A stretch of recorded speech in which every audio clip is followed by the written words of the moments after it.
Good day, good day, good day, good day, good day, and welcome to today's live. Today we're going to be talking about why you need to stop being normal because it doesn't work.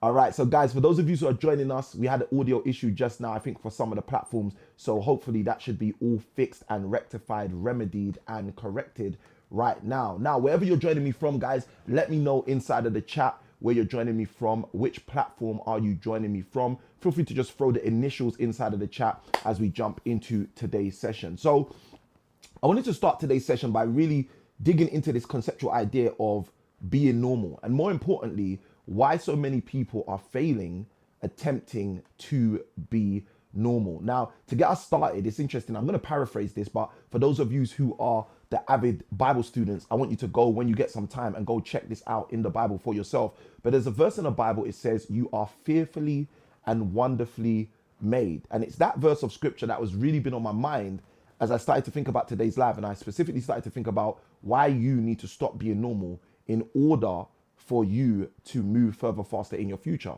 Now, the first reason, like just to get us straight off started, the first reason you need to stop being normal is because it doesn't work.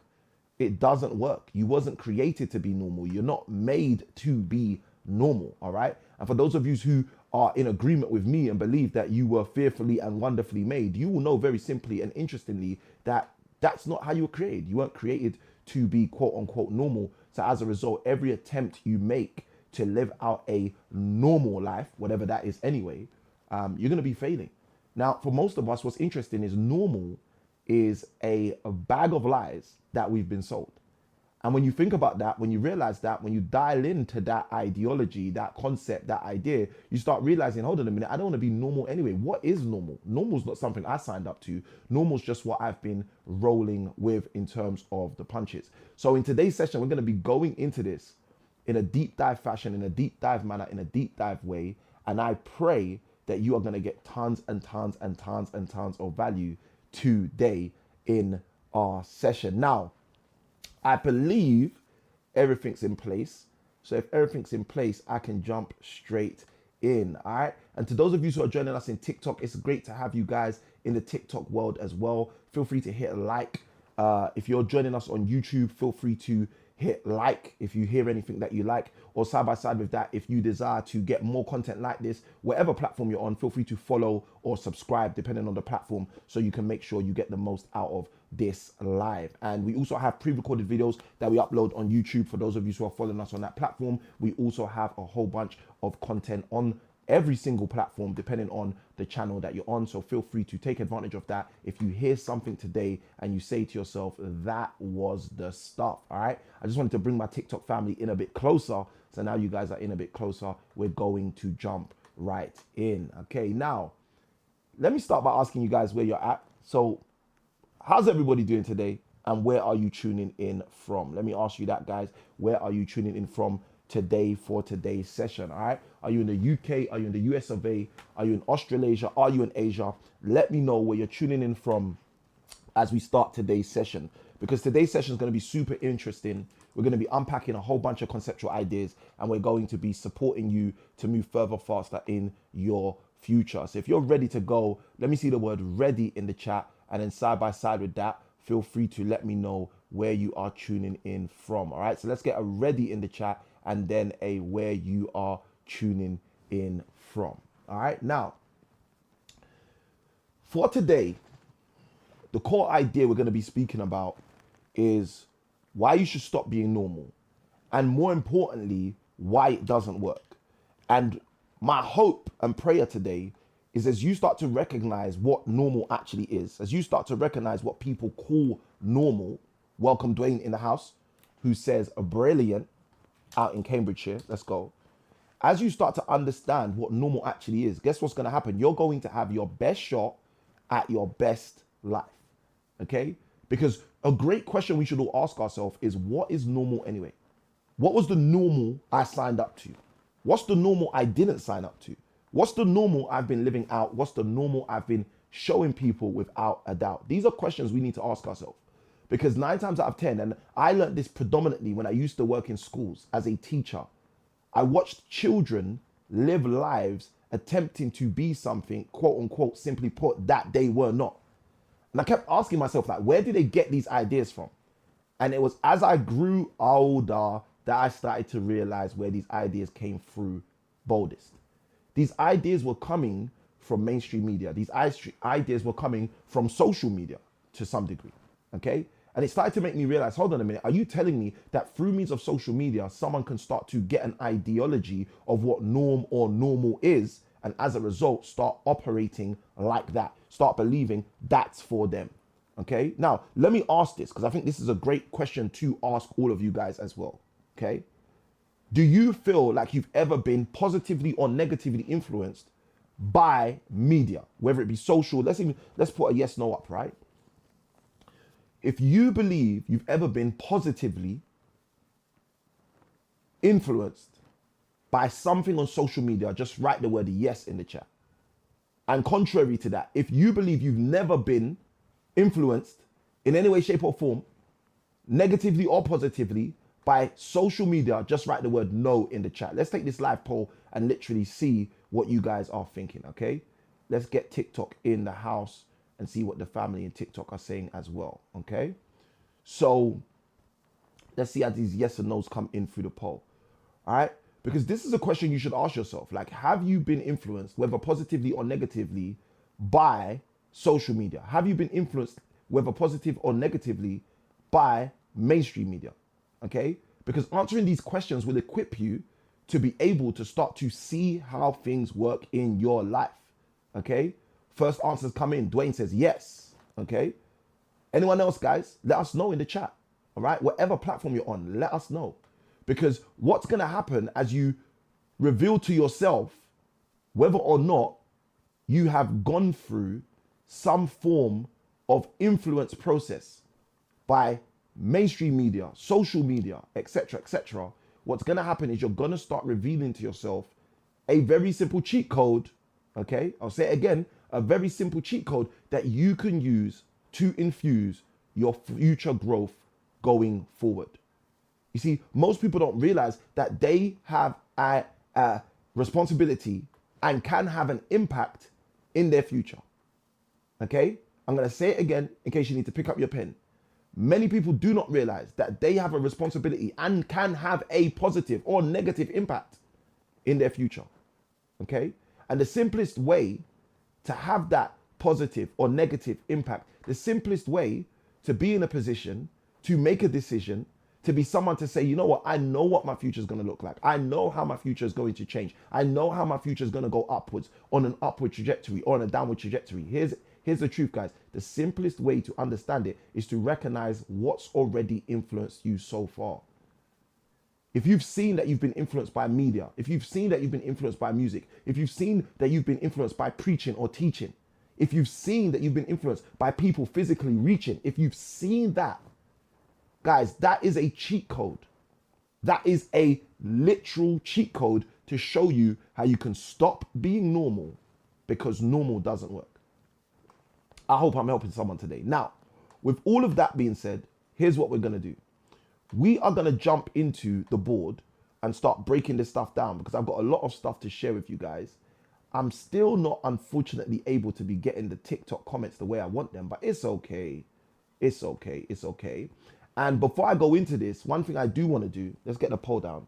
I want to say a great big thank you to all of you guys. I think Dwayne's actually in the live as well, but all of you guys who commented on my most recent post on Facebook where I was asking for your input on whether we should be doing more raw content or more refined content going forward. All right.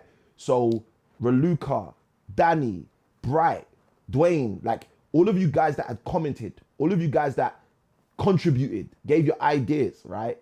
A great big thank you to you guys.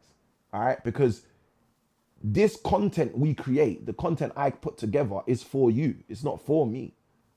And if you guys prefer the content a certain way, it would only make sense that we provide the content in that way. Okay.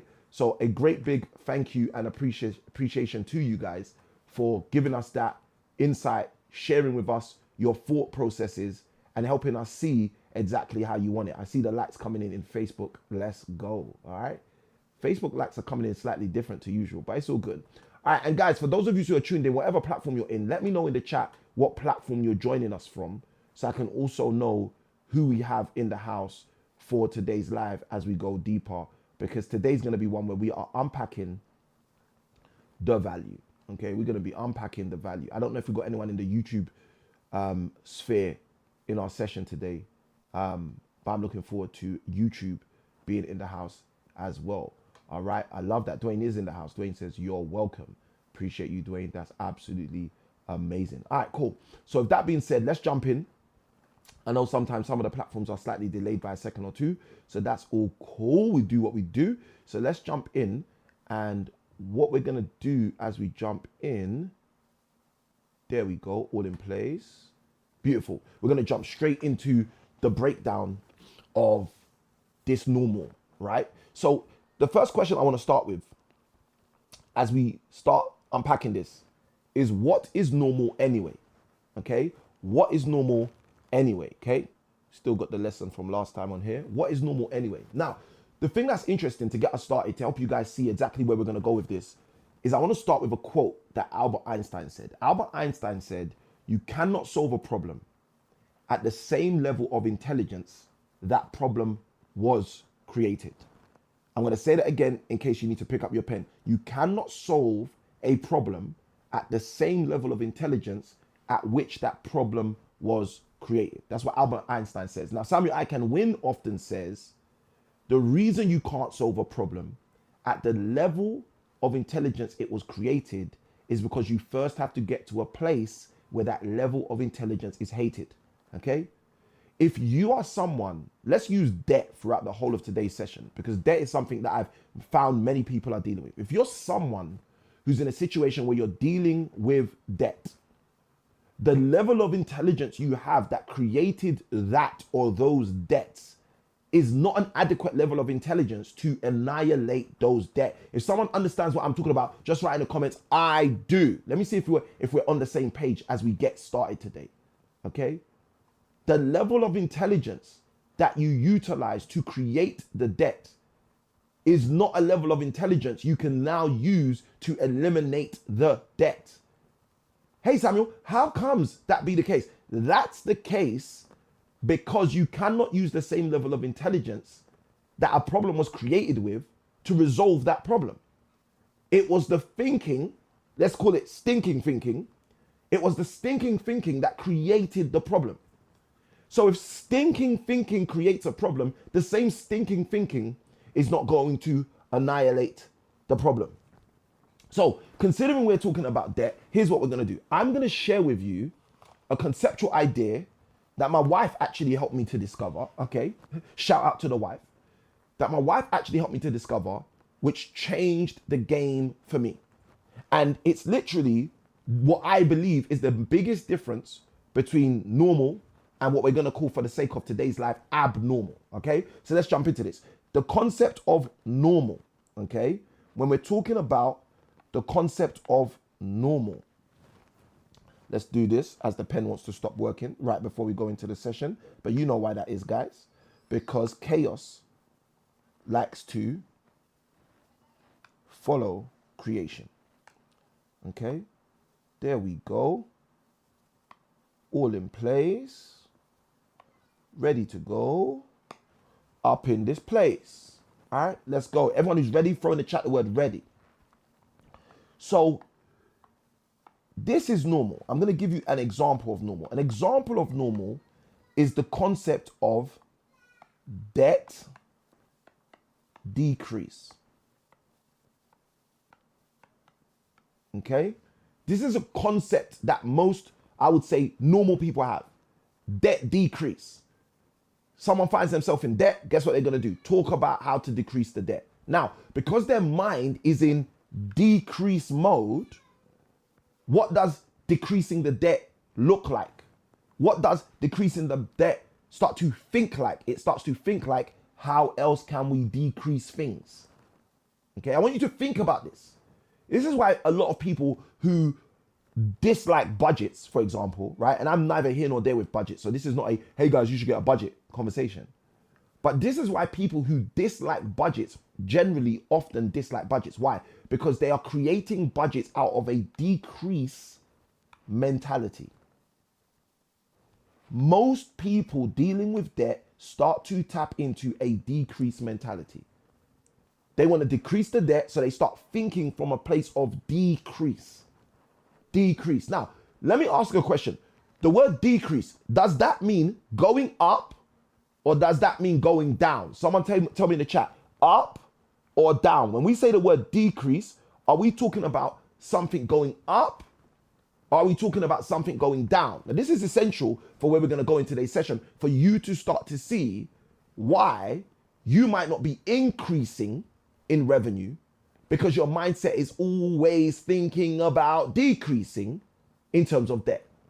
Okay? And some of you might be thinking, Samuel, how are they connected? I'll tell you how they're connected. Because our human mind thinks in patterns. Our human mind thinks in rhythms. If you understand frequencies, frequencies are rhythms, rhythmic patterns. The human mind naturally thinks in patterns. The human mind naturally thinks in rhythms. Why is that, Samuel? It's because the world was created with cycles. So Dwayne says down. Let's run with Dwayne's, right? if your brain is thinking about the concept of decrease, your brain is thinking about making things go down. So if you've tuned into a frequency of going down, if you've tuned into a pattern of going down, if you've tuned into a downward spiral, let me ask you a question. Do you think it might be difficult for you to get your money to start to go up? Now, I know some of you might not be ready for this, but we did write in the description of this live, be ready for some harsh truths. Because there's the harsh truth right there. We live in a world where the way our minds are wired, the way our brains are wired, the way we are wired is to think in rhythms and to think in patterns. If you're created to think in rhythms and create in patterns, think in melodies, think in ostinatos. For those of you who are not musically inclined, an ostinato is a segment of music that can be repeated again and again and again. If your mind is programmed to think in ostinatos, think in rhythms, think in cycles, think in seasons, and you tune your brain into the focus of what you believe to be normal, and what you believe to be normal just so happens to be the concept of debt decrease. Oh, someone's going to catch this right now. What's going to happen? You're programming your mind to think about debt decrease. I see those lights coming in. You're programming your mind to think, as Dwayne said, on a downward spiral. You're telling your brain, okay, I need to reduce debt, for example. And as you start telling your brain you need to reduce debt, you start programming your reticular activator, which I call the RAS. Most people call the RAS, the reticular activator system in your brain. The part of your brain that sees patterns. The part of your brain that when you say, I want to buy a Tesla, you start seeing Teslas everywhere and start thinking, where do all these Teslas come from? Why does that happen, guys? It happens because there's a part of your brain called the RAS, the reticular activator system, which is created to spot patterns. So when you put that pattern on the radar, I'd like to buy a Tesla, for example. Your brain does the rest of the work. Your brain starts to go to work. Your brain says, hey, I've been given the command. Now it's time for me to fulfill the demand. Guys, am I speaking to someone today? If I'm speaking to you, just throw the word me in the chat so I know I'm speaking to somebody. I want you to understand how this works. Stop being normal. What's normal, Samuel? Normal, for example, is to tune your mind and brain into the frequency of debt decrease. Instead of tuning your mind and frequency, I see those lights coming in. Instead of tuning your mind and frequency into something alternative, something other than debt decrease. Now, a good question might be, but Samuel, what do I tune my mind into if I'm not tuning my mind into debt decrease? Well, first, before we go there, let me break some stuff down. It's going to be ultimately even more helpful for you. The first thing you have to understand is normal is this conceptual idea. I see you, Dwayne. Normal is this conceptual idea of debt decrease. That's normal thinking. After today's session, you might be saying that's stinking thinking. I don't know. But I know at least that's normal thinking. I want us to start there. Now, why is this important? Let me tell you why it's important. The reason this is crucial and important, okay? This is crucial and important because of what Albert Einstein said.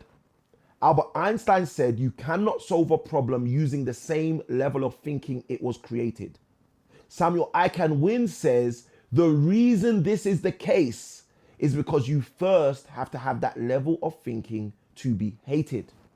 If you don't hate the level of thinking that got you stuck, how are you going to love or have a passion or an interest or seek and search a level of thinking that will get you unstuck? Oh, if someone's getting this just right, I am in the chat. I want you to think about, like, this is, guys, this is basic stuff, but this is stuff most people don't think about.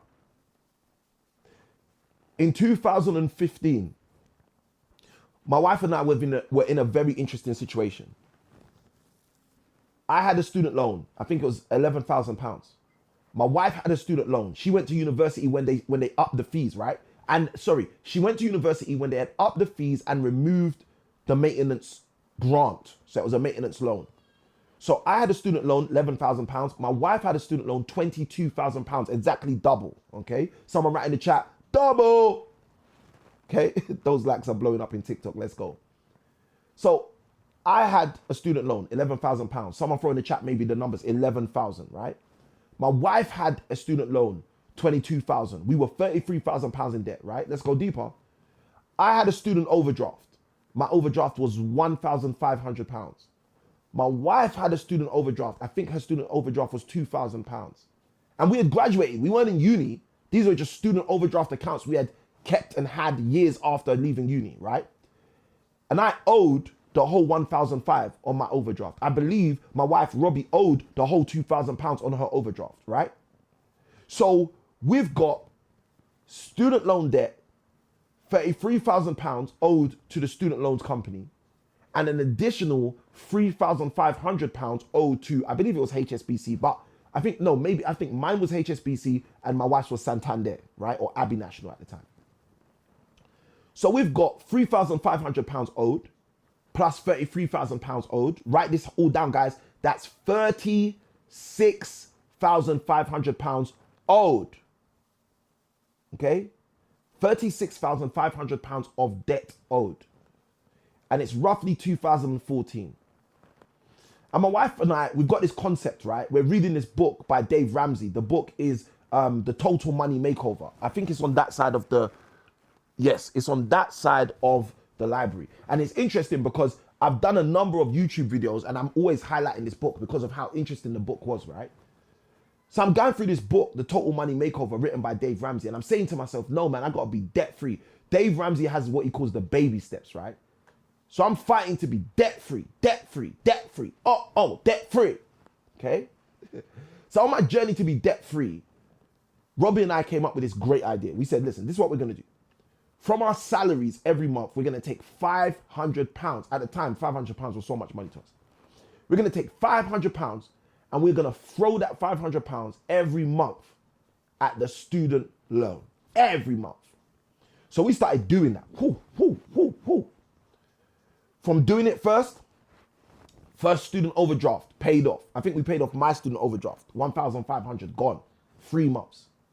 We kept doing it. 4 more months. £2,000 overdraft gone.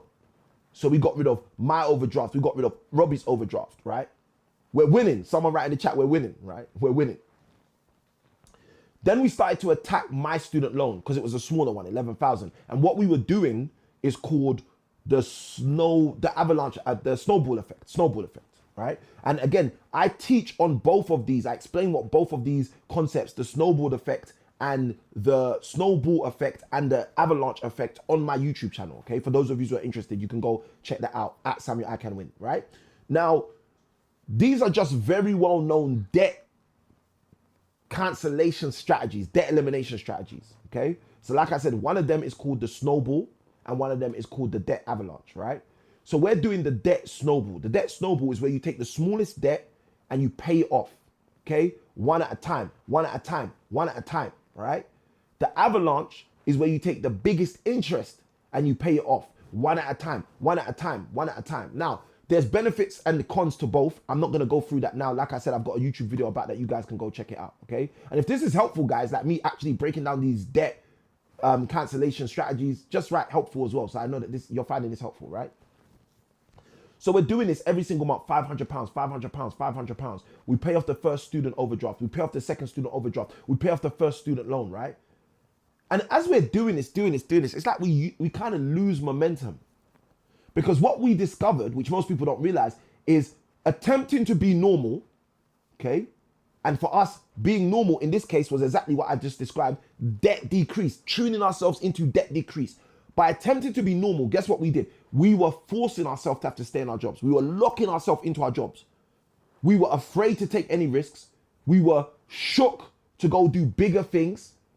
We were shook to invest because in our mind, we needed to eliminate debt, decrease the debt. So the only thing in our mind, let's go. We have Andre in the house who says, this is helpful, okay? We've got Dwayne in the house who says, this is helpful, awesome, right? And those of you using TikTok, don't be shy. Feel free to let us know if you got comments in there as well. So we're saying to ourselves, you know what? We're eliminating debt. So we paid off the first student overdraft, paid off the second student overdraft. I think we just paid off the first student loan, right? And then one day, Robbie sits me down. She says, babe, I want to say something to you. I want to let you know something. I'm like, okay, cool. Talk to me. Talk to me. What is it? She says, don't you think we should be focusing on making more money instead of just focusing on reducing our debt? And my brain was like, what? I was like, what? We've spent months paying off these debts. Months paying off these debts. And now you're telling me we should actually think of a whole nother strategy? Guys, I don't know. If you're a husband in the house, maybe even if you're a wife in the house, if you're someone who has a spouse in the house and your spouse has ever said something to you which feels like a complete U-turn from what you've been working on, just write in the comments, that's me, that's me, that's me. Let me see who's in the house. So this is what happened. So Robbie says to me, listen, Samuel, don't you think we should actually just focus on making more money? And I was like, what? I was literally bemused, guys, because we had spent months paying off these debts. And then we started to talk about it a bit more. But what happened is I really started to ponder it. I really started to think about it. And what I started to realize was actually quite profound. I started to realize that even if we finished paying off all those student loans, even if we got to debt free, which was zero, okay, 3 things would have happened. Let me share those 3 things with you really quickly before I go into our points. The first thing that would have happened is we would have made sure we couldn't leave our jobs. We never would have taken a risk. We wouldn't have taken a risk to potentially generate more income. We wouldn't have taken a risk to potentially invest in anything. We would have put, what do they call it? Sit tight. We would have stayed put. That's it. I'm saying sit. I've got sit tight and stay put in my head all at the same time. We would have sat tight. We would have stayed put. We would have said, you know what, we can't invest in property. We can't go and do this transaction. We can't do something new. We can't move to another level. Okay? We can't. Why? Because we would have been stuck on the thing that we said we were going to do. So that's the first thing I want you guys to be aware of. Okay? This can happen to you guys. This can happen to you where you make a commitment and before you know it, the commitment is changing. This can happen to you guys. This can happen to you guys where you say, this is what we're going to do. And guess what? You get stuck on what we're going to do, which stops you from doing what you could do or should do or would do. Andre said it. Tied to the status quo. And guys, let me tell you what tied to the status quo is, which is so powerful that Andre actually said this. It's being normal. And the title of this video, the title of this live is Stop Being Normal. Why? It doesn't work. It doesn't work. So the first thing is we would have been tied to our original decision, unable to change, unable to level up, unable to become more, unable to do more, unable to have more. We would have been stuck. That's the first thing. Here's the second thing that would have happened if we just kept doing what we were doing. And I'm not even talking about the future focus, the fact that right now I can deliver this live because I decided to change my life. I'm not even talking about the value adds that come as a result. I'm still just talking about what would have happened then. Okay? So the first thing is we would have been stuck and tied to our answers, stuck and tied to our old decisions, stuck and tied to the old things we thought about. That's the first thing. The second thing that would have happened is we would have been putting ourselves in a position where we were training ourselves that £500 is the most expendable revenue that we can use to do what we desire. What do you mean, Samuel? Well, what I mean is if you are paying £500 as a contribution every single month to get out of debt, and then you finish the debt, let's say we finish paying off all the student loans, what are we then going to do? Well, we've got this habit of taking £500 and throwing it at stuff. So even if at best we started to invest, it would have been a £500 investment every month. Instead of us saying, hold on a minute, this is something to put £50,000 into. This is something to put £5,000 into. This is something to put £500,000 into. We would have been stuck at that level. So the first thing is we would have been stuck with our old decisions. The second thing is we would have been stuck at that level of investment. Okay? And the third thing is the outcome of being stuck at those things. If you're stuck at that decision and you're stuck at that amount of investment, guess what happens? You are stuck with the outputs you can or obtain or generate from those inputs. Okay? Because a £500 investment is only ever going to create a commensurate return.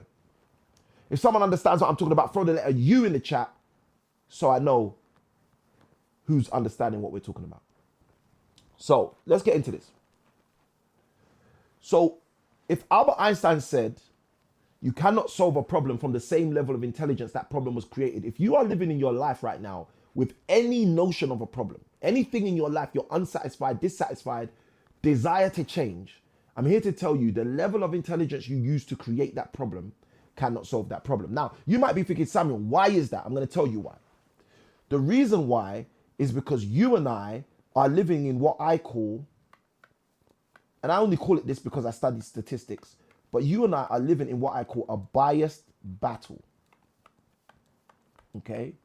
We're living in a battle of bias. Okay? Samuel, what is a battle of bias? I'm so glad you've asked. Let me illustrate this for you. We are all in our lives faced with a arm wrestle.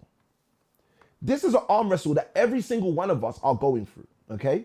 And it's an arm wrestle between two people that we all experience as human beings, okay? Whether we like it or not. We might think, oh, I don't go through this arm wrestle. Guys, I'm telling you, you all go through the same arm wrestle. We all go through this arm wrestle, okay? And I'm going to describe to you who this arm wrestle is between. It's the arm wrestle between I and O.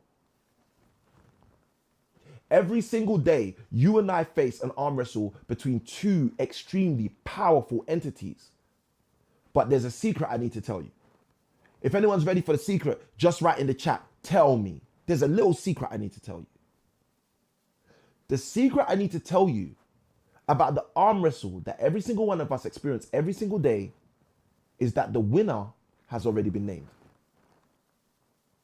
Hey, Samuel, that can't be the case because that means the arm wrestle is unfair. Yes. Yes. Congratulations. You've realized it.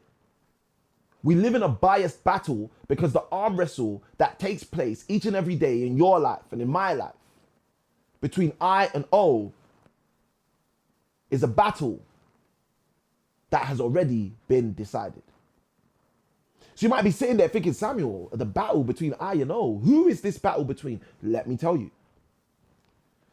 The battle that takes place every single day between I and O is a battle between your income and your outgoings. Every single day, there is a battle taking place between your income and your outgoings. Andre says, tell me. I'm here to tell you the secret. And the secret that most people do not know is whether I like it or whether you like it or whether we like it. It doesn't matter. This battle is a biased battle because O always wins. Did I say that too loud? The secret that most people have not discovered, this is what keeps people at the age of 40, 50, 60, 70, 80, 90. One of my team members, Annette, her grandpa recently celebrated his 108th birthday, even in people's hundreds. This is one of the things that keeps people trapped. Samuel, what do you mean the outgoings always win? The outgoings, ladies and gentlemen, always win. You see, there are people with no jobs who have outgoings. Samuel, what does that mean? That means even when there is no income, there is still outgoings. Oh, someone's catching this now. You see, and I need you to understand this because the moment you start getting clearer on the conceptual idea that there is an arm wrestle taking place, and in the table of life where this arm wrestle takes place, O is always going to win. Guess what happens? You can start preparing yourself for O to actually win. And not only for O to win, but for when O wins, I wins too. Now I know some of you are thinking, Samuel, what do you mean? How can I prepare myself for when O wins, I to win too? Well, I'm here to tell you. The way you can prepare yourself for when O wins, I wins too, is by creating a situation where I is recruited by O so that both people arm wrestling are actually, for the first time, on the same side. Samuel, what do you mean? What do you mean? Is that possible? Yes, it's possible. Okay? Let's start breaking this down. Let me help you with this. Most people have how many incomes? Someone tell me in the chat. How many incomes do most people have, right? Most people have one income. Let's go back to this illustration. I think this is going to be the helpful one to break this down and unpack this for you guys, okay? Most people have one income, okay? We call it a salary. Some people call it a job, okay? So most people have one income. Let's call that a job. Now, here's a good question. How many people do you know? Let's get rid of that too. How many people do you know who have one set of outgoings? Okay? Andre's got it. One. Okay? Most people have one income, their job. Here's the question. How many people do you know who have one outgoing? Okay? The only people I know who have even close to one outgoings are called children. I just want you, that was a pause for effect, yes, but I just want that to sit with you for a moment. I want you to think about that. In the arm wrestle of life between I and O, Samuel I Can Win has come to tell you today, come to show that O always wins. There is an arm wrestle taking place in your life. There's an arm wrestle taking place in my life. And in that arm wrestle, if we were taught by our parents right, guess what they would have told us before they turned out the light? Hey, baby, just wanted to let you know, there's an arm wrestle taking place in life, and O always wins. Well, who's I? I's income, and O is outgoings. And how comes outgoings always win? Because outgoings, there's so many reasons. I see those emojis coming in. There's so many reasons why outgoings always win. There's so many reasons. But I see you, Andre. Let's go. There's so many reasons why outgoings always win. But one of the reasons, typically, is because there's always more O than there is I. There's always more O than there is I. Samuel, what do you mean? There's always more outgoings than there are income. Let's go. All right?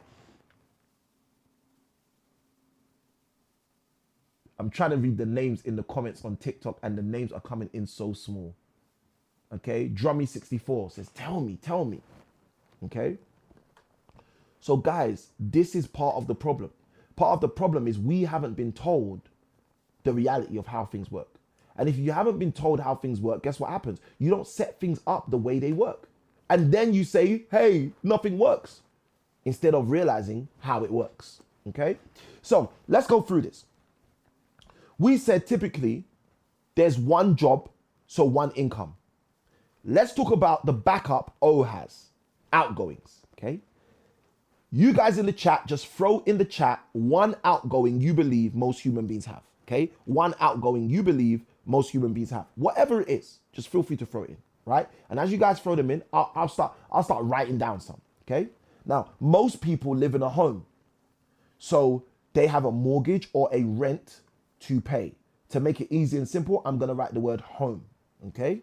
Most people live in a home, and to make it simple, they have a mortgage or rent to pay, okay? Not all people, but many people drive a car.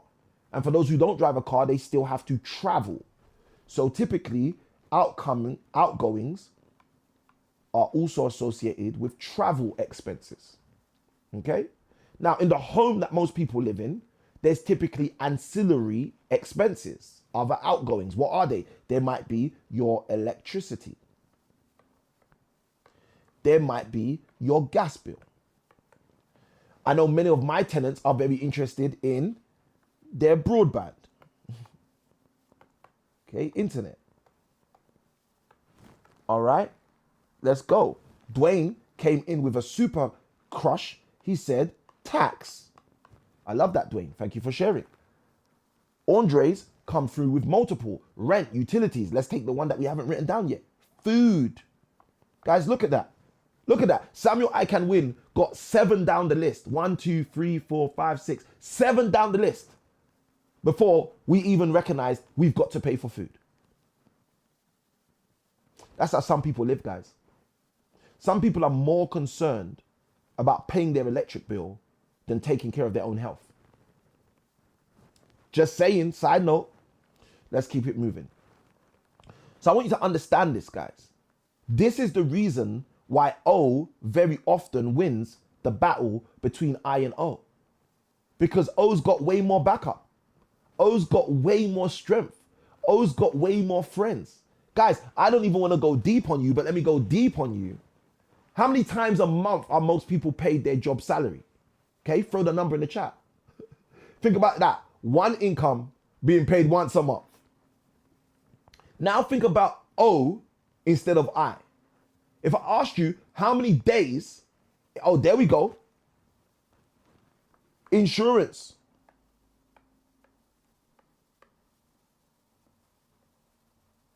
Insurance. Guys, think about this. Like, you've got people being normal, having one income, being paid one time in a month. But you've got the same normal people having multiple outgoings, going out multiple times in a month. The gas bill doesn't say I have to come on the same day as the electricity bill. The gas bill doesn't say, oh, you've had an electric bill this month, I'll come next month. I want you to think about that for a moment. Yes, guys, I'm a bit mathematical, so I think from a mathematical perspective, but just think about that for a moment. Think about the maths of that. You might have, let's just go by our illustration, right? We've got insurance, we've got home, we've got travel, we've got electric, we've got gas, we've got broadband, we've got tax, we've got food, right? Let's just say that's 8 things. Let's say it's 9 things, right? On 9 separate days, someone's gonna ask you for them to get paid. But on one day, you're gonna be paid.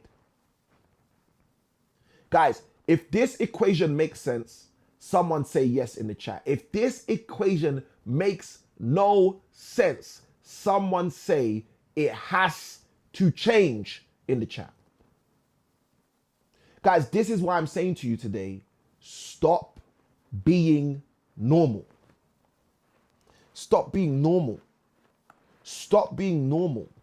Stop being deceived to receive the one income on the one day, which can hardly pay all of the things that will come the other way. Make a change.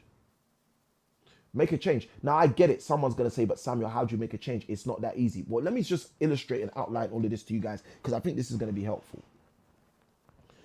You guys let me know in the chat if you understand the arm wrestle between I and O very well. If you understand, just write in the chat, I'm getting it. I'm getting it, okay? Andre's got it. Andre says it has to change, right? So if someone's getting what I'm talking about, just write, I'm getting it. And guys, let me tell you this.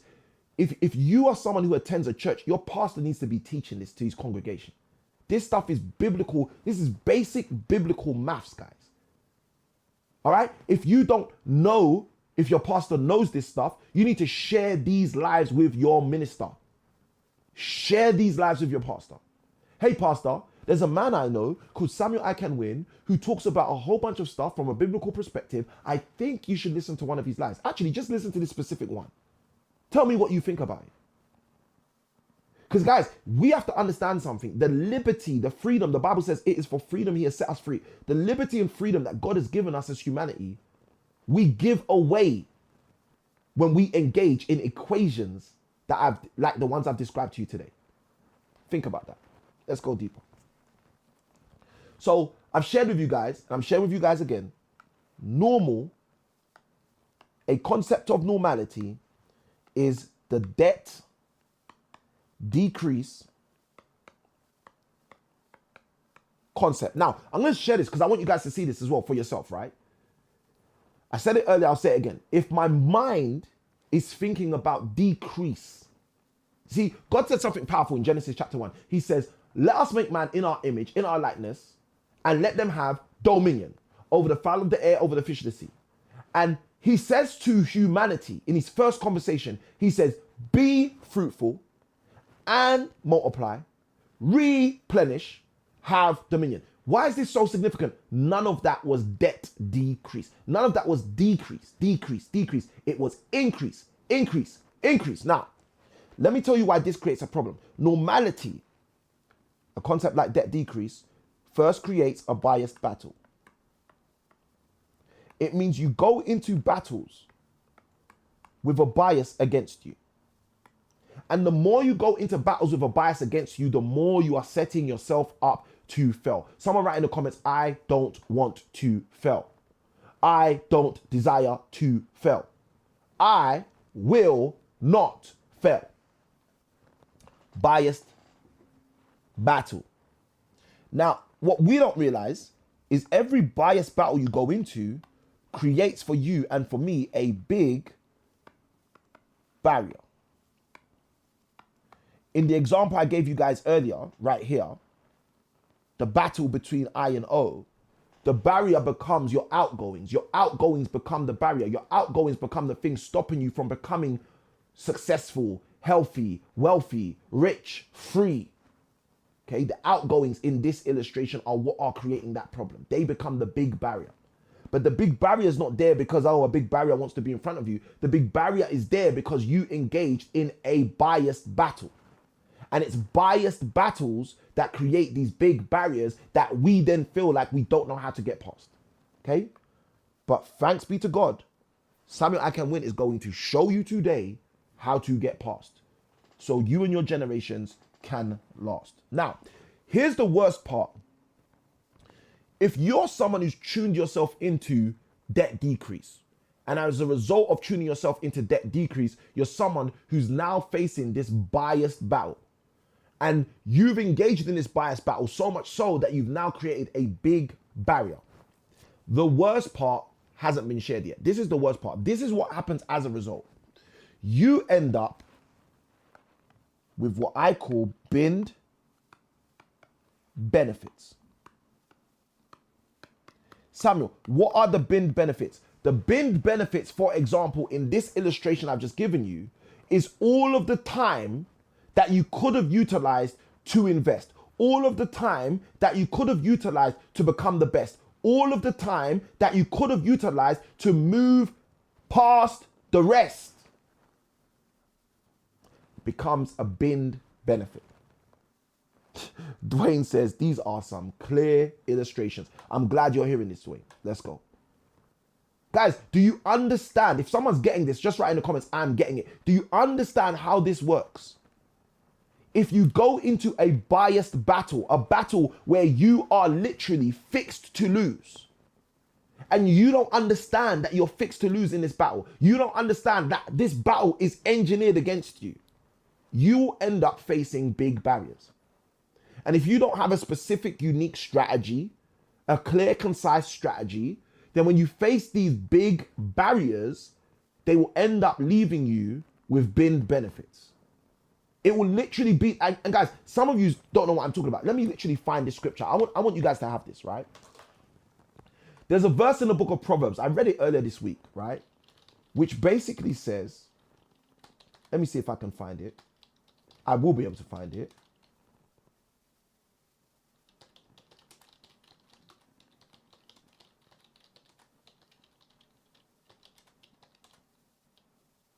There we go. It basically says, if you put your effort into stuff, which, that's not what I was looking for. There you go. Sorry, guys. If you put your effort into stuff, it basically says, if you put your effort into stuff, let's go. Dwayne says, I'm getting it. I'm going to get this for you guys. I want you guys to see this for yourself. There we go.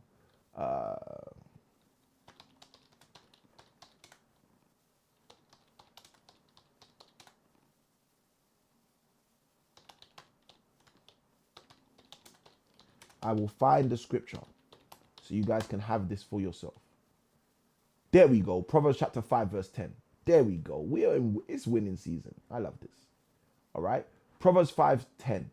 And I'm probably going to have to read a few verses so you guys can get the context on this as well, just because of how powerful this is. All right.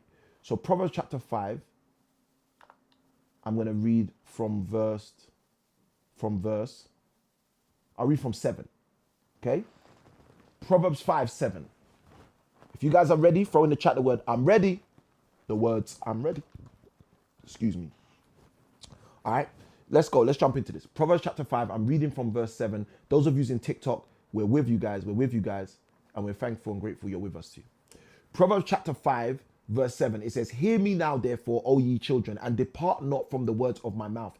Remove, listen to this, your way far from her. Who's her? Her is the stranger.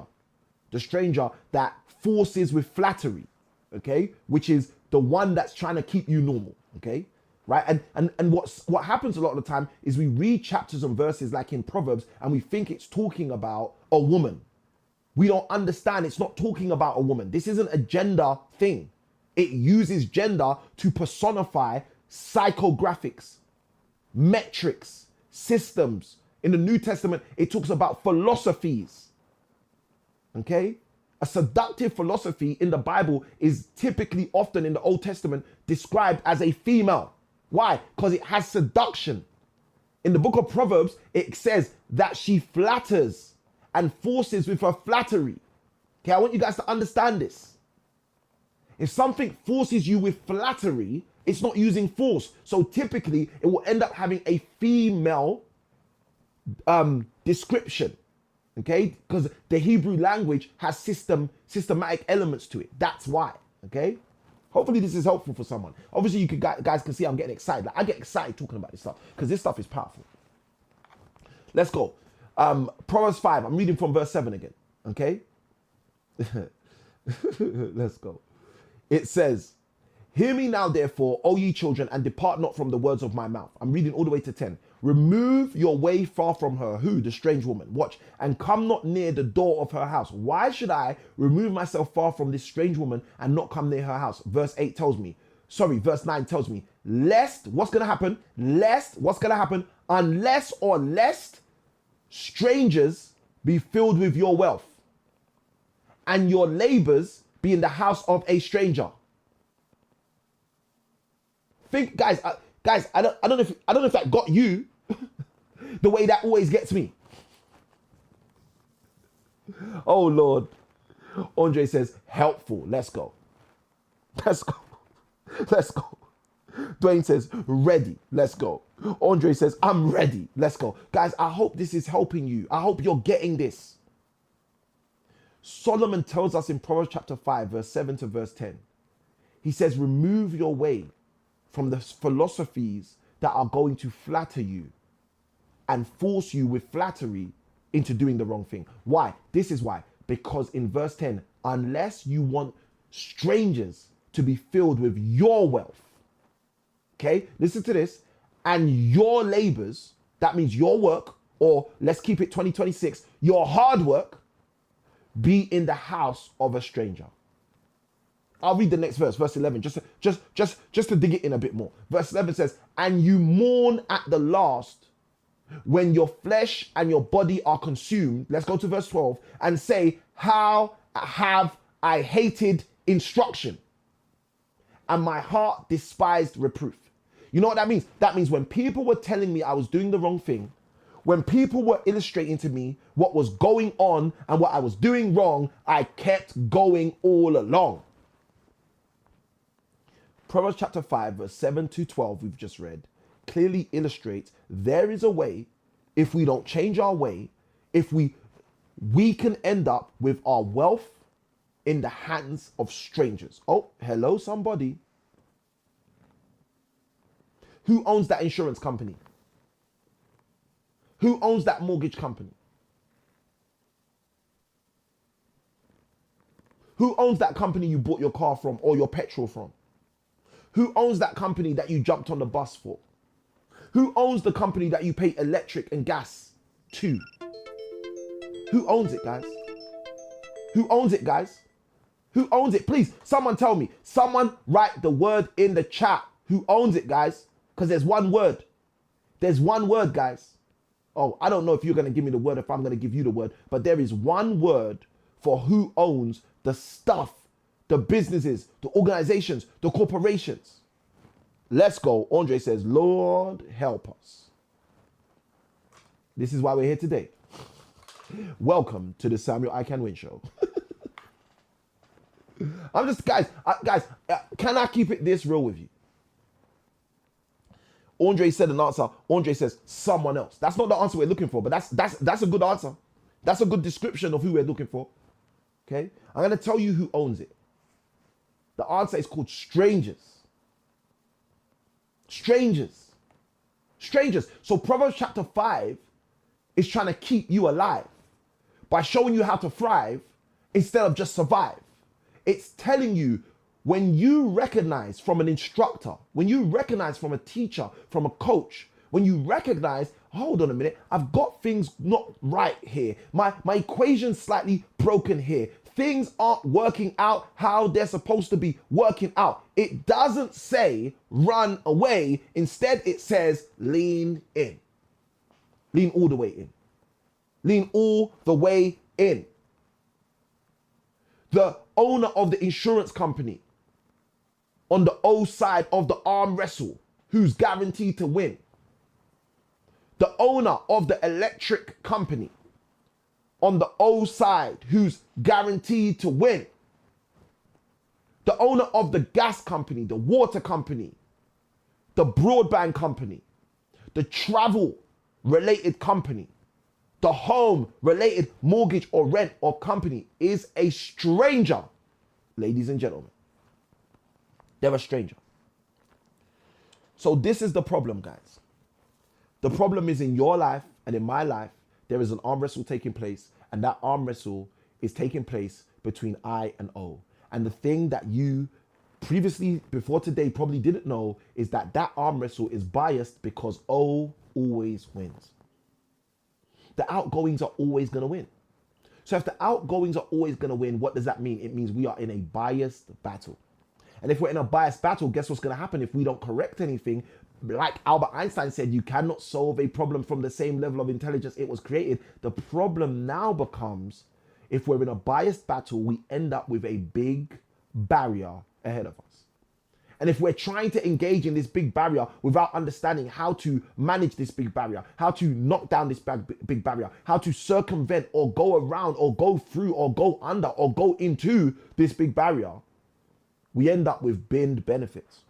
We end up throwing away our time and getting older and older and older and older and saying to ourselves, why did I not listen when I was being reproved? Why did I not hear the words that came from my instructor? Let me share a little cheat code with you guys, okay? A little cheat code. Anyone wants a cheat code, just write I do in the chat. If you want a cheat code, just write the words I do in the chat. Let's see if you guys want a little cheat code before we even go into the next side of this, which is going to help you and assist you to move further faster in your future. Being normal is to be focused on a decreasing mindset and mentality.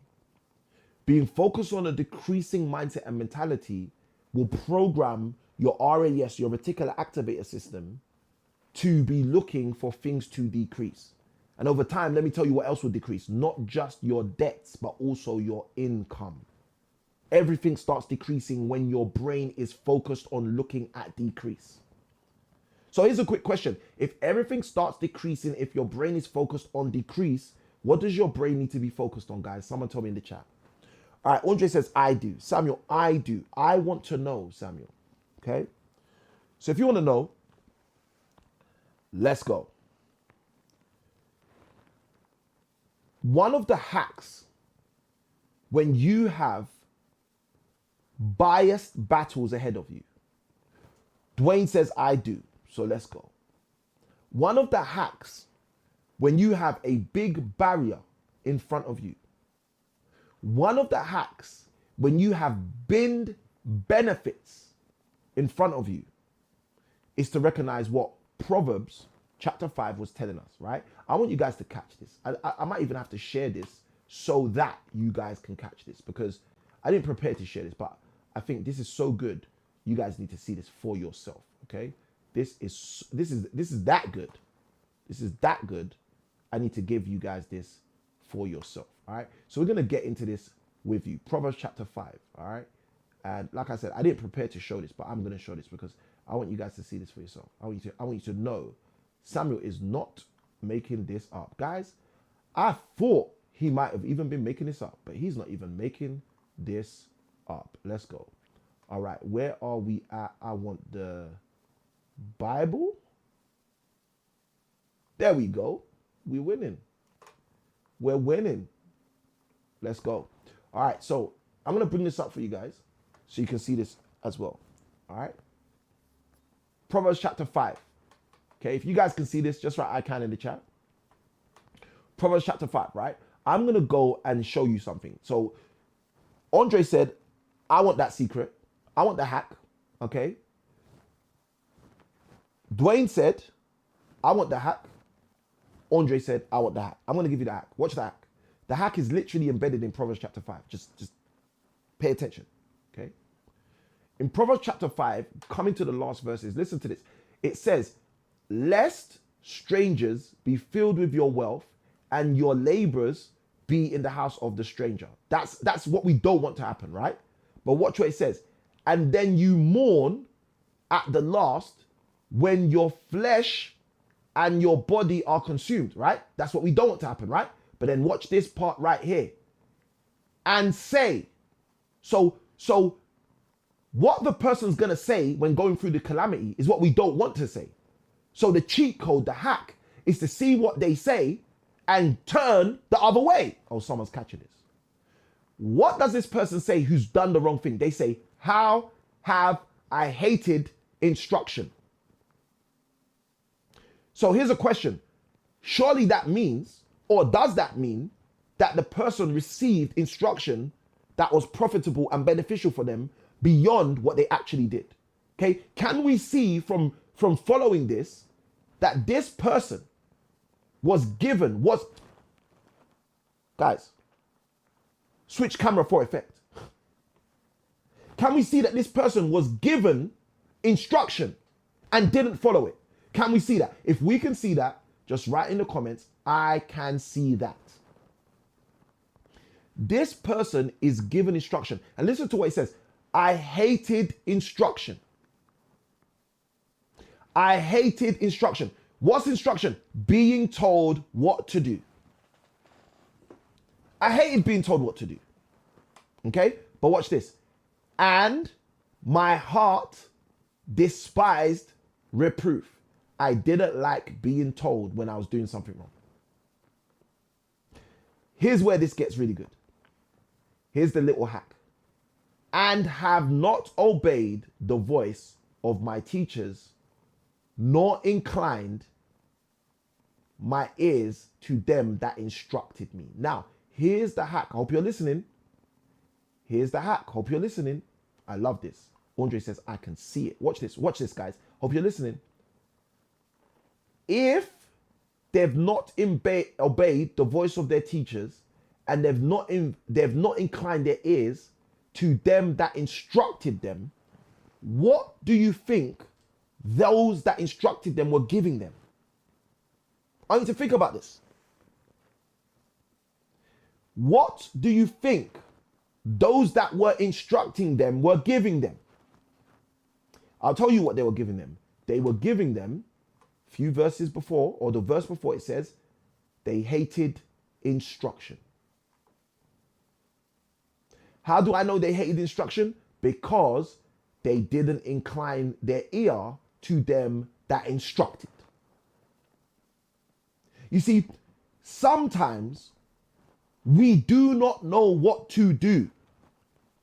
Sometimes we are being told what to do.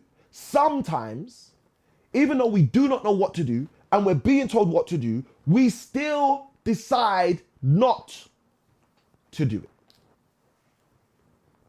This is exactly what we are reading in the book of Proverbs, in Proverbs chapter 5, all the way to verse 13. The hack is to recognize when you have an instructor giving you an instruction, so you aren't a person who turns around and says, oh, I hated instruction. So you're not a person who turns around and says, I shouldn't have hated instruction. I should have loved instruction. I should have embraced instruction. I see those love hearts blowing up in Facebook. Let's go. We have to learn to follow instructions. Listen, I don't know if any parents are on this live, right? I'm a parent of 6 children. Let me tell you something, guys. If you instruct your child and they don't follow the instruction, you know calamity is impending. I will say that again in case you need to pick up a pen. If you instruct a child, if you instruct your child, and your child does not follow the instruction, we all know, you know, I know that we have impending danger. Samuel, why are you sharing this so real?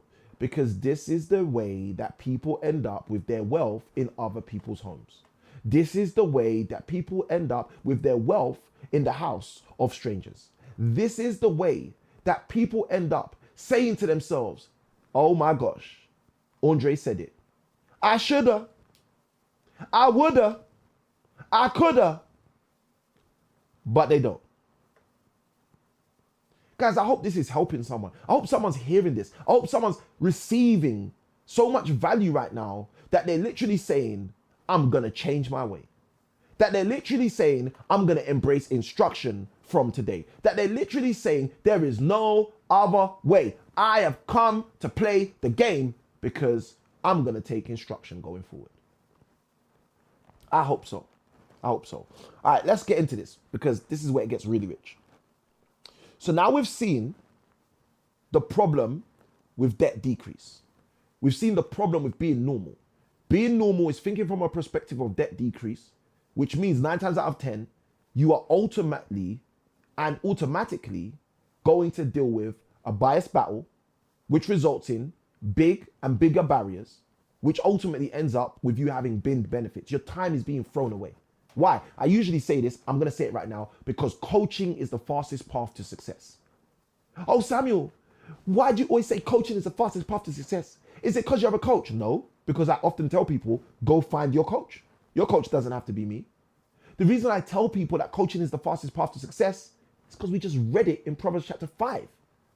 The reason the person's time is wasted, the reason the person loses their life and bins their benefits is because their wealth ends up in the home of strangers because they didn't take instruction from instructors, because they didn't embrace the reproof, the correction from their teachers. Coaching, ladies and gentlemen, is the fastest path to success because it was in my Bible when I woke up this morning. If someone just got a light bulb, you can write I did as we go further. So a good question might be, well, Samuel, if I want to avoid binning my benefits, Samuel, if I'm someone who's saying to myself, not only do I want to avoid binning my benefits, but I can hear what you're saying, Samuel. I'm literally tuning in to what you're saying here. And because I'm tuning into what you're saying here, not only do I not want to bin my benefits, let's get this back up. Let's go. Not only do I not want to bin my benefits, I also don't want to face these bigger and bigger barriers. And at the same time, I want to make sure that I'm no longer going through a biased battle. I don't mind having a battle, Samuel. I don't mind fighting for what's mine. I don't mind working for my wealth. I don't mind laboring for my legacy. I don't mind. I came to work, right? If you're someone who came to work, because guys, I'm going to tell you something. I'm not here for the people who ain't willing to work. If you ain't willing to work, this ain't the channel for you. Feel free to unsubscribe. And I know you're a bit confused right now. Hold on a minute. Samuel, you've only got 900 subscribers. Hey, Samuel, most people never say unsubscribe. Listen, guys, if you do not understand that you have to be willing to work, now it doesn't have to be hard work. It's probably not even as hard work as the work you've done before. But if you're not willing to work, hit the unsubscribe. Hit the stop follow. Hit the I'm out of here. Because ladies and gentlemen, I'm here to tell you the truth. You've got to work. Anyone out there telling you that you do not need to work are telling you a message that's contrary to the Bible. The Bible says he who does not work is not worthy to eat, should not eat. The Bible says a workman is worthy of his wages. So if you're not willing to work, this is the wrong channel for you. Please feel free to hit unsubscribe. We don't want you here. Sorry guys. I just go, can I keep it real sometimes? Is that okay? Is it okay for Samuel? I can't wait to keep it real sometimes. Okay? So guys, if you're saying to yourself, Samuel, I'm hearing you today. I'm recognizing that normal is this whole debt decrease mentality. And normal is all about having a bias battle, which ultimately results in me having bigger barriers, which ultimately is going to end up with me bidding my benefits. I don't want to be that person. I want to change my story. I want to receive the glory. If that's you, just write that's me in the chat. Because now I'm going to show you what I call being abnormal. Okay? Being abnormal. It's time to be abnormal, ladies and gentlemen. Not normal, but abnormal. Now, abnormal is exactly what Robbie was saying to me back in 2015 when I was thinking, no, we got to decrease our debt. We got to decrease our debt. We got to get the debt down. Okay? That was what I was thinking. My wife says to me, hey, wake up. You don't need to focus on debt decrease. You need to focus on income increase. Ladies and gentlemen, this is abnormal thinking. So I asked the question earlier, guys, and I said to you guys, listen, if we shouldn't be focused on decrease, what should we be focused on? Andre comes through. Andre says increase. And Andre's 100% unequivocally correct. You need to be focused on increase. Now, I'm going to tell you why. One of the reasons why is because the good old Jim Rohn, late great business philosopher, he used to say, profits are better than wages. Samuel I Can Win often says, profits are better than wages only when they come in the right stages. Now, why is that important? The reason it's important is because if you start to think about increase, but you think about it the wrong way, unfortunately, you won't get paid to last longer than a few days. Okay? So the key is not just focusing on increase, but it's focusing on the right kind of increase. Okay? So increase is the key. Now, here's the thing that increase will do for you. The first thing increase is going to do for you is increase is going to expand your options. Now, I heard when I was 20 years old from Dr. John Maxwell, a statement that changed my life. That statement was, leaders always have options. It was that statement that allowed me to hand in my job resignation a few years later. When I was in a meeting and the senior manager, or whatever they call themselves, was saying what I felt was nonsense to me. And I walked back to my classroom. One of the statements he made to me, just so you know, one of the statements this senior manager made to me was that we have no other option. He made that statement. And the minute he said, we have no other option, I didn't see a big barrier. I saw exactly what Dr. John C. Maxwell had said years earlier. I heard and I saw leaders always have options, and I'm a leader. And even if I don't know what my options are, I know I'm a leader, and I'm going to listen to Dr. John C. Maxwell over listening to you. So if I'm a leader, even if I don't know what my options are, I'm going to exercise an option, and I quit. I know that's too strong for some of you, but I'm just telling you what happened. And I literally wrote my resignation letter that day, having walked back to my desk. Why? Because I understood something. I understood I had options. Now, why is this important? I want someone to write in the chat, expanded options. That's why it's important. It's important because when you focus on income increase, you end up having expanded options. You have more options than other people. You have more options even in terms of your outgoings. You could say, you know what, I don't have to go with the cheapest company. to get gas or to get electric or to get broadband or to get my mortgage or to get my rent, like whatever it is, like you have expanded options. Why? Because you're thinking from a position of increase, not decrease. Guys, let me tell you something. If you spend a lot of time around decrease thinking people, your brain will start to trigger into the frequency of decrease. And I'm not telling you that to point the finger. I'm telling you that to point the finger because I've been through that before. So the first thing is you end up with expanded options, okay? Now, the thing that's great about expanded options is when you expand your options, you end up with extended opportunities. Samuel, what do you mean extended opportunities? By extended opportunities, I mean when you expand your options, your opportunities stop looking like, oh, I've only got a 1 minute opportunity to do this. I've only got a 5 minute. You start seeing that your opportunities extend themselves. They show up again and again and again and again. You start seeing that, oh, where most people feel like they only get one shot, you're going to start feeling like you have multiple shots. Why? Because when you expand your options through means of focusing on income increase instead of debt decrease, you end up with extended opportunities. Opportunities to do it now, opportunities to do it later, opportunities to do it tomorrow. Now, it doesn't mean you procrastinate, no, because to whom much is given, much more is required.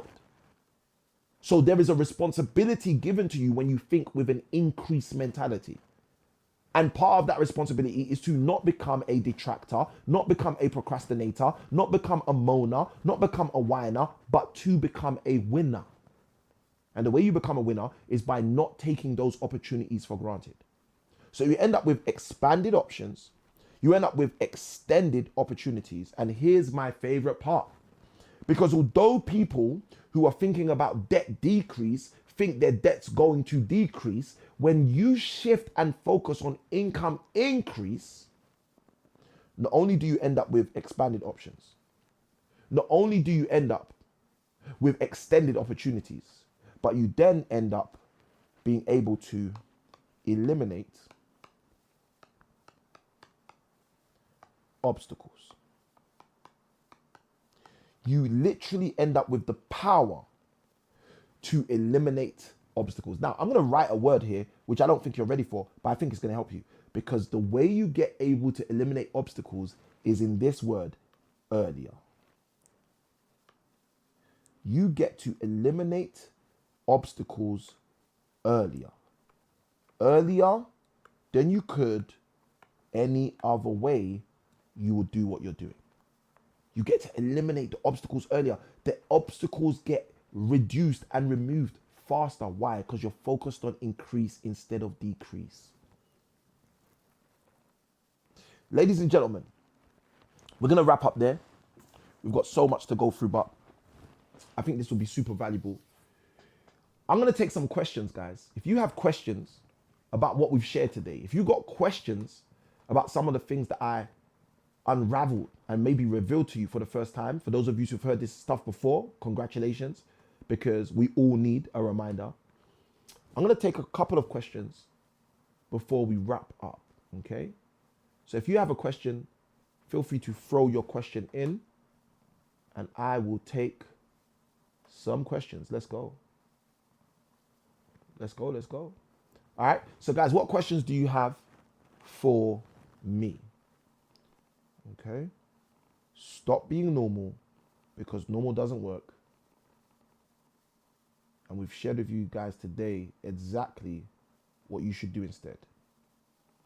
So let me know, guys, if you have any questions for me as a result. Okay. I know that we've got a slight delay, so I'll put a timer up for us to see how, if any questions come through in the time. Let's go. Let's see if we can answer some questions in this time as well. All right. So guys, what questions do you have? Feel free to throw them in. What questions do you have? Feel free to throw them in. This is awesome. All right. Let's go, guys. If you have any questions, now's the time. Let's see if I can take some before we wrap up. Let's shift our minds, guys, out of debt decrease into income increase so we can make sure we're moving further faster with our future. All right. It looks like there aren't any questions coming through. So we're good. All right. What are your key takeaways, guys? What's a key takeaway? For those of you who've been tuned in today's session, what was your key takeaway? What was your big light bulb? What was your big aha? What spoke to you? Oh, I love this. Okay, we have a question that's come through from Andre. All right. And guys, if you have other questions, feel free to throw them in. And side by side with the questions, feel free to throw in your key takeaways as well. We'll take questions and key takeaways. All right. So Andre's got an amazing question. Andre says, I see my life opportunities decreasing with age, question mark. All right. So I assume Andre's asking, Samuel, do you believe and or agree that my life opportunities are decreasing with age? Okay. And I'm going to say this. I don't believe your opportunities decrease with your age. What I believe happens is our time decreases with age, and we synonymize our time with our life opportunities. Okay. But your life opportunities are not synonymous with your time. Okay. That's for all of us, right? So I love this. I love this. I love this. More questions are coming through. I love this. So coming back into this first question, let's unpack this first question first, right? I don't believe life opportunities are reducing with a person's age. I don't believe life opportunities are decreasing with a person's age. What happens with someone's age is because you are increasing in age, you're expected to be increasing in wisdom, in systematic frameworks, in knowledge, in ideas, in understanding. And if that's happening at the exponential rate it's supposed to happen, what happens is as we get older in age, we actually have a more refined skill set, tool set, and mindset in order to execute on our opportunities. Now, Samuel, why is a more refined skill set, tool set, and mindset so crucial as you get older? Because as you get older, we have less time. Okay. So if we have a more refined, if we understand, like what was reading in Proverbs 5, the words of the instructor, the words of reproof, where we've gone wrong in the past, if we start to understand that, guess what happens? We start to take heed to the lessons we've learned at a higher level than people who are not our age. Okay. So how do you do that, Samuel? Here's a beautiful answer. You start to understand principles, like one of the principles I'm always talking about. If you live life casually, you'll become a casualty. So guess what happens? As you get older, you get less casual.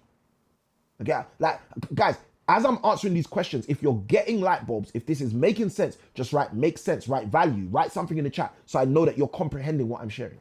Okay? Because this is the big mistake. The world wants you to think normally. It wants you to think that your age is increasing, so your opportunities are decreasing. But what's actually happening is as your age increases, your opportunities increase because you're aware of more if you're doing the right thing. You're aware of more strategies. You're aware of more opportunities. You're aware of more openings than other people. So what actually is supposed to be happening, as our age increases, so should our opportunities. Now, one of the concepts I shared with you is a concept I talk about all of the time, which is simply, if you live life casually, you'll become a casualty, okay? So that's one of the concepts I've shared, right? Now, why am I sharing that? I'm sharing that concept because I want you to understand that as we grow in age, we're supposed to become more conscious and less casual, okay? More conscious of what we're doing and less casual in what we're doing, okay? That's the first thing.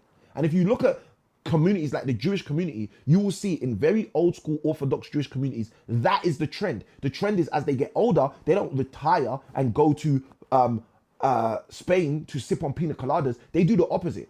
They get more intricate in their age. Okay, so that's the first thing. Here's another principle before we go on to the next question. If you live life casually, you'll become a casualty. That is one principle, okay? Which we can see from that principle. I don't want to become a casualty, so I won't be living life casually. We get more methodical in our approach as we get older. That's the first one. Here's the second one. Incremental partnerships create exponential results. That's a principle. So what does that mean? It means as I grow older, I should be creating more incremental partnerships and thus enjoying more exponential sets of results. So there might be a 20-year-old who's aware of a strategy, like using other people's money to invest in property. But that 20-year-old doesn't have the life length that I have.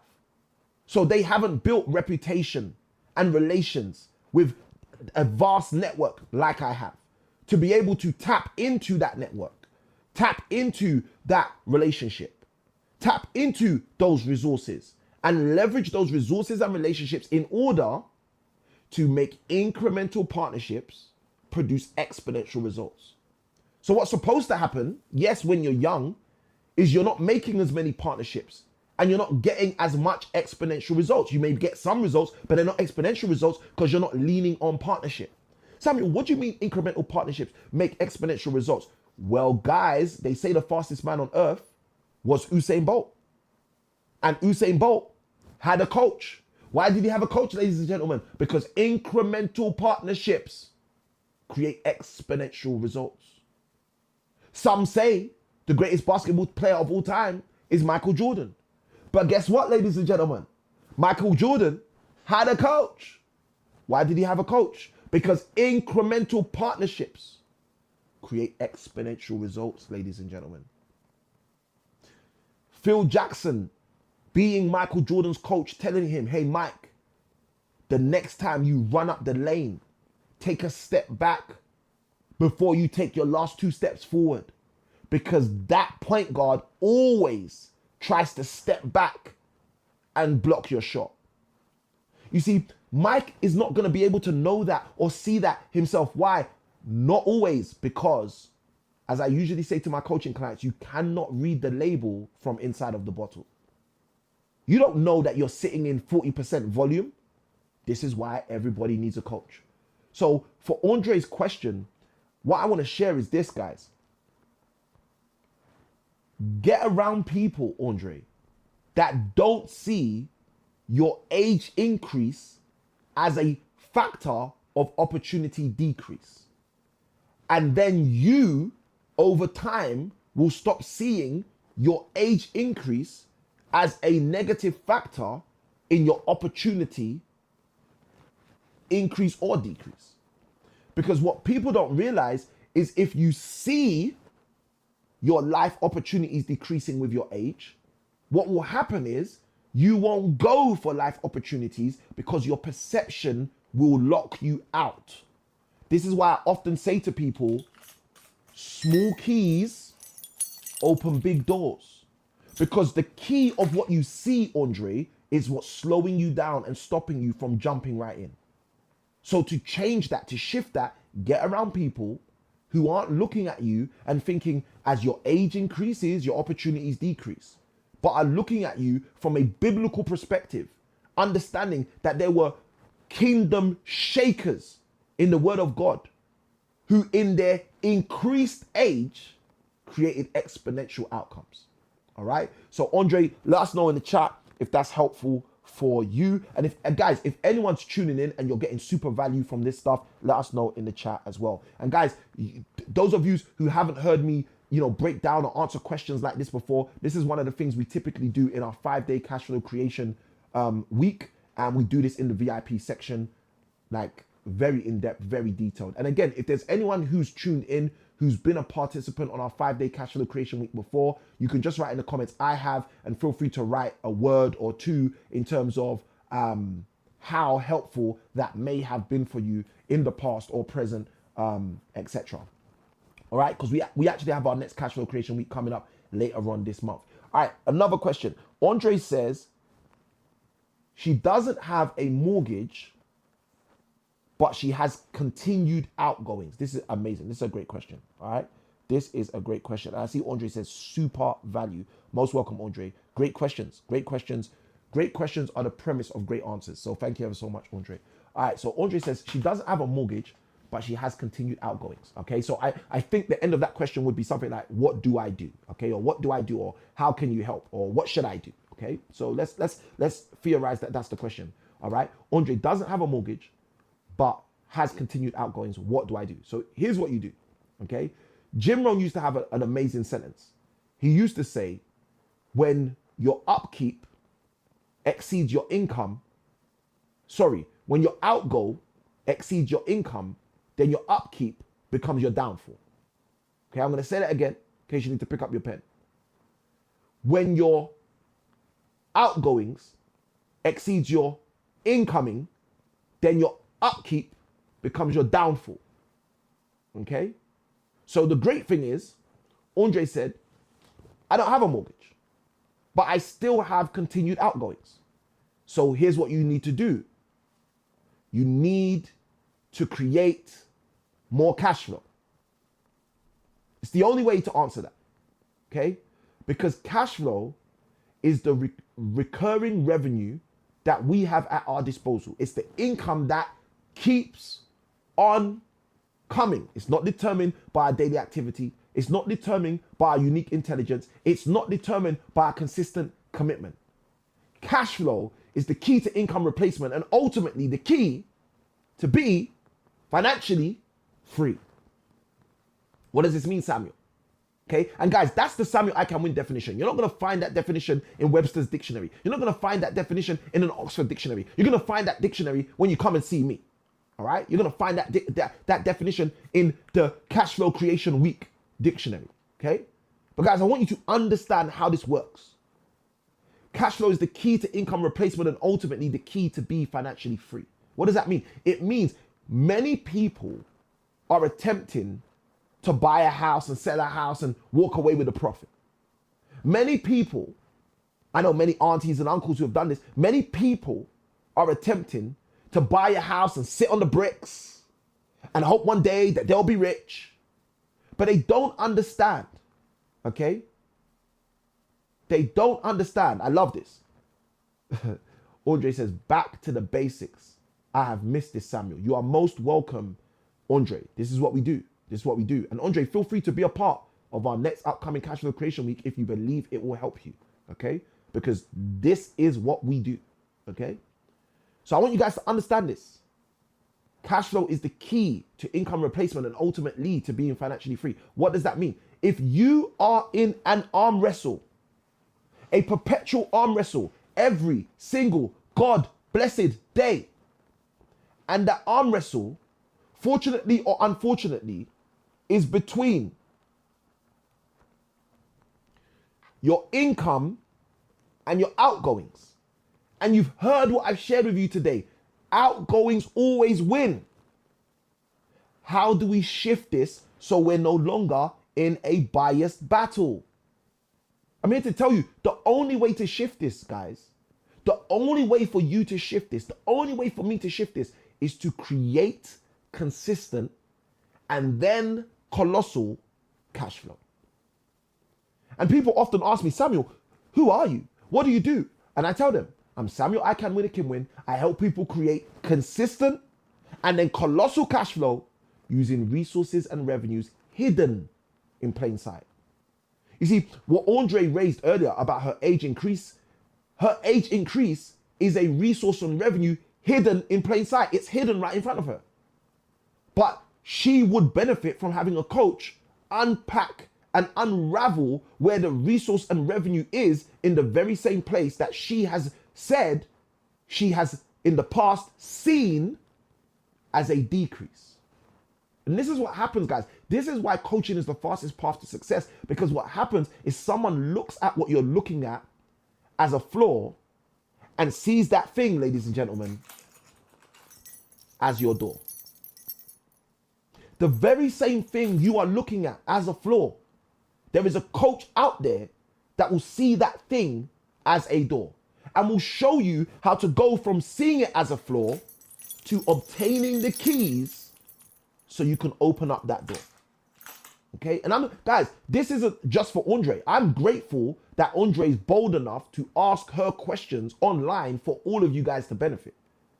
But I want you guys to understand the benefit you get from hearing the answer to Andre's question. Because that's the changing that takes place that transforms a person's life. Recognizing and understanding, hold on a minute. So Samuel, are you telling me I could be looking at the 700,000 pounds I've got stuck in bricks in my house as a cushion of wealth, whilst I'm struggling to eat the right food to keep me maintaining my health? And I'm telling you, yes. Many people may be doing things like that in different ways, shapes, and forms. Why? Because they're looking at their assets in the wrong way. So I want you guys to understand how this works. Okay? All right, so those were two great questions. Both came from Andre, but it is what it is. Thank you ever so much, Andre, for those great questions. We're now going to open it up. What are your key takeaways, guys? What are your key takeaways? I just saw that comment. Thank you, Andre. Andre says, yes, that was the correct question. Awesome. So, guys, throw your key takeaways in. What stood out to you about today's live? If you jumped on for a few seconds, what was the big nugget? Share with us today. Andre says, I'm making my own vision. I love that. I love that. I love that. And here's the thing that most people don't realize. Proverbs 29 verse 18, it says, without a vision, the people perish. In some translations, it reads, without a vision, the people cast off restraint. It means they stop living the right way. Why? Because they can't see how they'll make it to the next day. Okay? Get a clear vision, guys. Get a clear vision. Look, we're in January. We're in the start of a brand new year. Get a clear vision, guys. Get a clear vision so that you don't perish. And if you struggle to have a clear vision, if you struggle to know your purpose, if you struggle to know why you're living, why you're giving, what's the reason for your season, connect with people who specialize in helping people develop their vision, and everything will change for you. Let's go.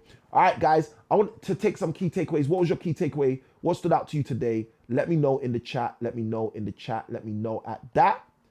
All right, what are your key takeaways, guys? Let me know in the chat. We'll open up for a few minutes to share some key takeaways before we're out with today's session. Okay, what were your key takeaways, guys?